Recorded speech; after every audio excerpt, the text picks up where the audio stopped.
শুধু ঢাকা শহরে একটা বাড়ি দরকার। এই বাড়িটা তো আমি দিতে পারলে তো আর কোনো ব্যাপারই ছিল না, কোনো কাহিনীই হতো না।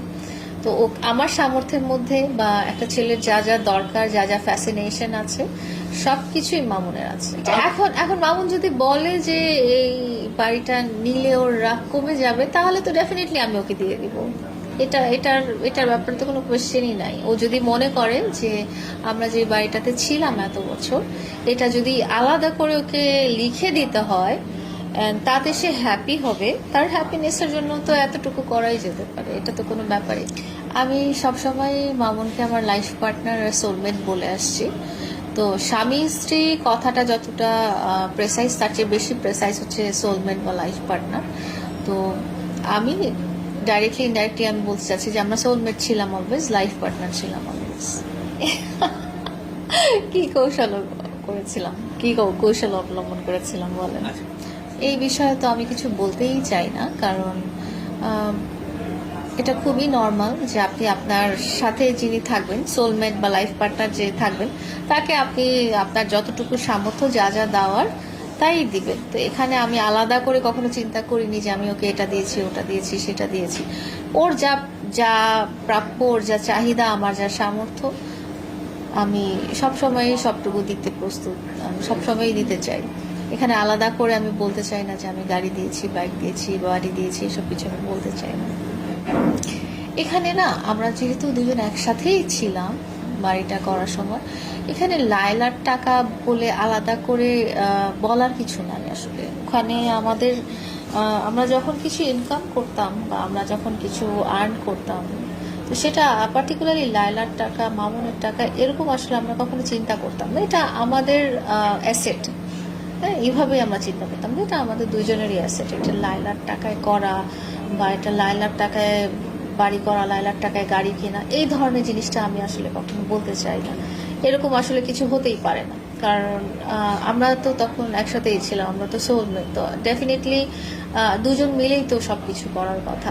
তো বেশিরভাগ ক্ষেত্রে ওরটা ও নিজেই করেছে, যেটা ও বলেছে ওটা ও নিজেই করেছে। এবার আসলে কি, এবার ওকে দেওয়ার মতো আমি কিছু খুঁজেই পাচ্ছি না। আপনারা আমাকে হয়তো একটু অ্যাডভাইস করতে পারেন। মানে মামুনের নাই এমন কিছু নাই, একটা ছেলেকে দেওয়ার মতো এমন কোনো কিছুই বাকি নাই যেটা মামুনের নাই। শুধু ঢাকা শহরে একটা বাড়ি দরকার। এই বাড়িটা তো আমি দিতে পারলে তো আর কোনো ব্যাপারই ছিল না, কোনো কাহিনীই হতো না। তো আমার সামর্থ্যের মধ্যে বা একটা ছেলের যা যা দরকার, যা যা ফ্যাসিনেশন আছে, সবকিছুই মামুনের আছে। এইবার কোনো বাড়ি টাড়ির ব্যাপারই ছিল না আসলে। অবশ্যই আপনার লাইফ পার্টনার বা সোলমেট মানে কি আপনার জীবনের বা আত্মার অংশ।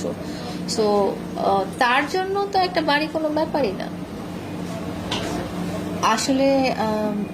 এটা শুধু এখন থেকেই না, অনেক ছোটবেলা থেকেই মামুন তার পরিবারটা চালাচ্ছে, এবং পরিবারের প্রতিটা মানুষের প্রতিটা নিডস, প্রত্যেকটা চাহিদা বা প্রত্যেকটা আশা আকাঙ্ক্ষা, স্বপ্ন মামুন পূরণ করছে। শুধু বেসিক নিডস না, যে শুধু খাওয়া, পড়ালেখা এটাই না। মামুন কারো স্বপ্ন, কারো একটা মোবাইল লাগবে, কারো একটা বাইক লাগবে, কারো একটা ড্রেস লাগবে, কারো একটা এটা ওইটা সেটা লাগবে, সব কিছুই মামুন পূরণ করছে। ও নিজের কিছু হোক না হোক, ও পরিবারের সমস্ত স্বপ্নই সে পূরণ করছে সেই ছোটবেলা থেকে। এটা এখন থেকে না, এটা সেই ছোটবেলা থেকে। এবং এটা নিয়ে আলাদা করে বলার কিছু নাই আসলে।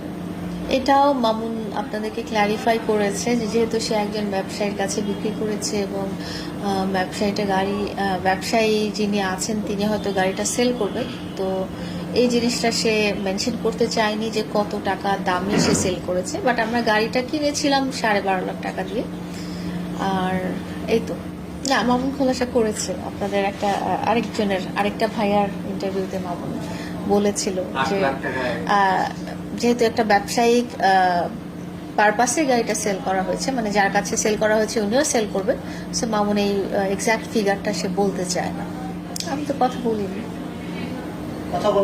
না, আমি তো কমপ্লেন করি নাই, আমি সিচুয়েশনটা বোঝানোর জন্য হয়তো টপিকটা তুলেছিলাম যে এক্স্যাক্টলি কি হয়েছিল। এটাও বিক্রি করতেই পারে, এটা তো কোনো ব্যাপার না। আর আমি তো ছিলাম বিক্রি করার সময়, আর আমি তো জানি যে টাকাটা ওর অ্যাকাউন্টে গেছে, তো এটা নিয়ে আসলে আমার কোনো কমপ্লেন বা কোনো অভিযোগ অনুযোগ কিছুই নাই। আমি জাস্ট অবস্থানটা, মানে তখন কি সিচুয়েশনে আমি যাচ্ছিলাম সেটা হয়তো বোঝানোর জন্য আমি বলেছিলাম।